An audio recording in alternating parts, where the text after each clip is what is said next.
Hello, today I'm going to show you how to download a Discord profile picture. Let's start.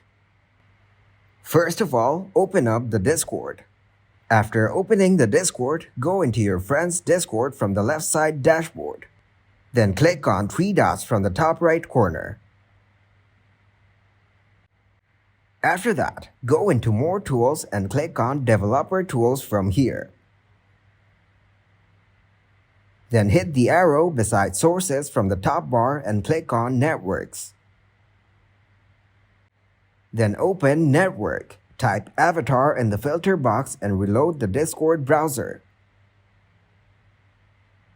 Now you can see the avatar of anyone. If you want to get the bigger avatar, you simply need to find a user on Discord and right-click on his profile. You will see the bigger picture in here. Then click on three dots and copy the user ID. After copying their user ID, go back to click on Preview to view the photo. Tap on Image and click on Save Image As.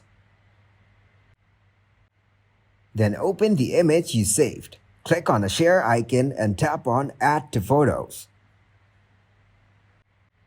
This is how you can download a profile photo from Discord.